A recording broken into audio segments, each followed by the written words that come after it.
Cette femme achète une voiture moderne et ultra sécurisée, tout bascule lorsque la voiture se verrouille dans un désert, avec son enfant de 2 ans à l'intérieur. Sandra conduit la voiture, avec son fils David à l'arrière, pour se rendre chez sa grand-mère.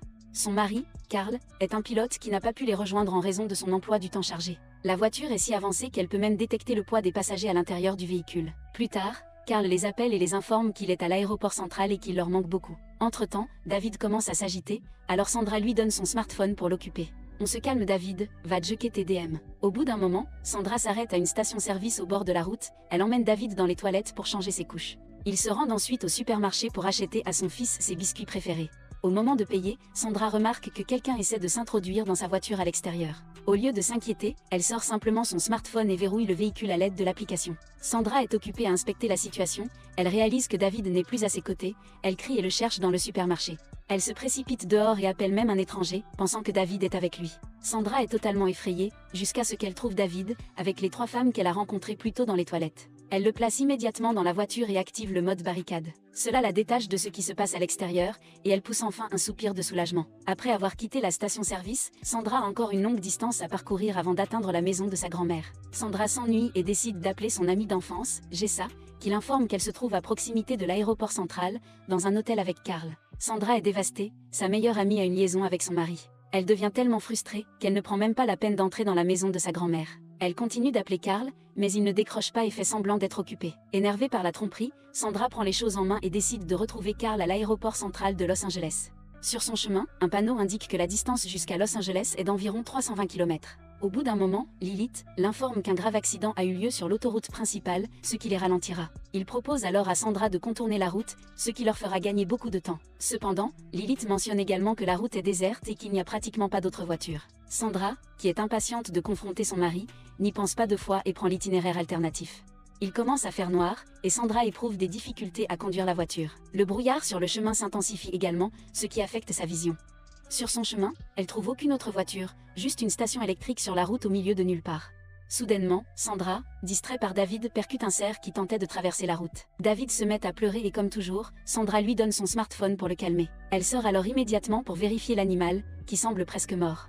Le cerf est coincé sous la partie avant de la voiture et à cause de cela, Sandra est incapable de faire avancer sa voiture. Pendant qu'elle essayait d'analyser la situation, elle oublie qu'elle a laissé David seul dans la voiture. Alors qu'il joue avec le téléphone, il ouvre accidentellement l'application de la voiture et active le mode barricade de la voiture. Cette fonctionnalité protège les passagers de toutes sortes de menaces et de dangers extérieurs. Sandra réalise la gravité de la situation et fait de son mieux pour ouvrir la porte, mais il est déjà trop tard, elle fait de son mieux pour que David, qui n'a que 2 ans, désactive le mode. Mais il ne comprend pas un mot, et continue tout simplement à jouer avec le téléphone. Sandra panique et crie sur l'enfant, qui sursaute et il laisse tomber le smartphone sous son siège. Elle réalise que les caractéristiques de la voiture monolithe ne sont pas seulement une publicité. Sandra essaie de briser la vitre avec une pierre, mais aucune égratignure ne se voit sur la vitre. Fallait prendre la Clio. Voyant tous ses efforts vains, elle décide d'aller chercher de l'aide. Elle commence à marcher vers la station électrique qu'elle a remarquée auparavant. Elle atteint la clôture et saute par-dessus en criant à l'aide. Mais personne ne répond, et la station semble être vide pour le moment. Elle prend une lampe de poche, et une grosse clé à molette pour briser la vitre de la voiture verrouillée. Au moment où elle quitte la station, elle remarque un animal sauvage qui la suit. Elle court et le coyote l'attaque, elle grimpe sur le toit de la voiture. Malgré ses efforts pour effrayer l'animal, il ne s'en va pas. Sandra commence à cogner la voiture avec la clé et une alarme retentit, ce qui fait finalement fuir le coyote. En dépit de la situation, elle parvient à calmer David et il commence enfin à respirer, et s'endort de suite. Sandra est épuisée et s'endort sur le capot de la voiture. Le lendemain, elle se réveille alors que le soleil tape déjà fort. Elle se précipite alors immédiatement pour vérifier l'état de David.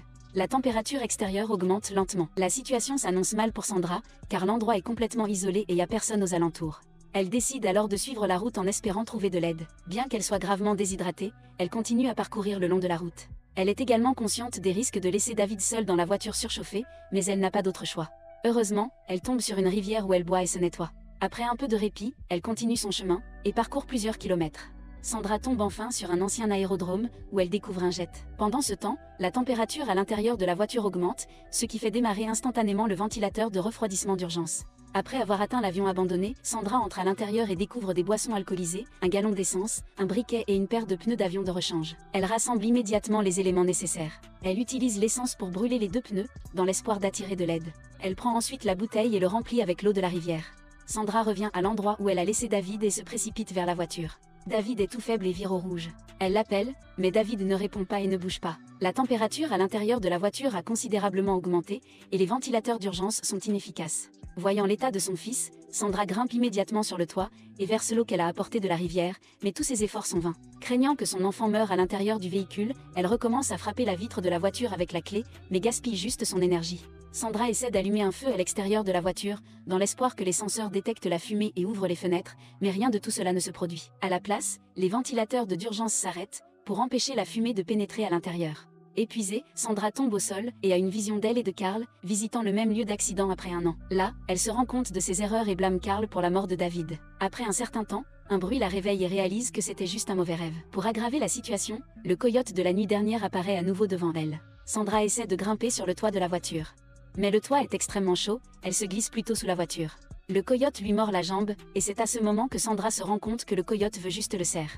Dès que le coyote traîne le cerf, la voiture commence à reculer. C'était le cerf qui maintenait la voiture immobile. Sandra sort immédiatement de sous la voiture et essaie de l'arrêter. Malgré tous ses efforts, la voiture continue de reculer, se rapprochant d'une falaise. Cependant, un petit morceau de roche obstrue la voiture, et elle s'arrête finalement. Alors que Sandra observe la falaise, elle se souvient du dessin animé qu'elle a vu plus tôt à la station-service, où le diamant a été obtenu après que le coffre-fort a été brisé. Désespérée, elle décide alors de pousser la voiture de la falaise, pour déverrouiller les portes. Sandra est bien consciente du risque, mais elle n'a pas d'autre choix. Elle attrape la clé à molette, et commence à casser le rocher qui obstruait le pneu.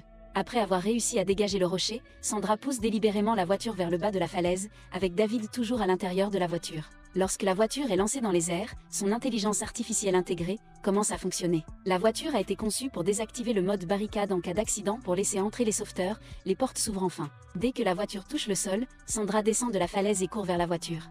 Malgré la chute dévastatrice, la voiture n'a aucun dégât apparent. Trouvant la porte ouverte, Sandra sort précipitamment David de la voiture et lui retire ses vêtements pour l'aider à se rafraîchir. Voyant l'état de santé de David, Sandra décide de quitter les lieux dès que possible. L'ensemble du système de la voiture est redémarré. Avec l'aide de Lilith, Sandra met la voiture en mode tout-terrain et commence à escalader la falaise à grande vitesse. La voiture semble être faite pour des conditions très extrêmes et franchit facilement la falaise rocheuse. Miraculeusement, Sandra atteint la route et se dirige vers l'hôpital. Dans la dernière scène du film, on voit Sandra et David arrivant à l'hôpital. David a reçu des soins et est connecté à plusieurs tubes. Sandra s'inquiète pour l'état de son fils, jusqu'à ce qu'il ouvre les yeux et l'appelle maman pour la première fois. Maman. Et c'est la fin de la vidéo. Si vous l'avez regardée jusqu'au bout et que vous l'avez appréciée, laissez un pouce bleu et abonnez-vous à la chaîne pour ne pas rater nos prochaines vidéos. Allez, à toutes.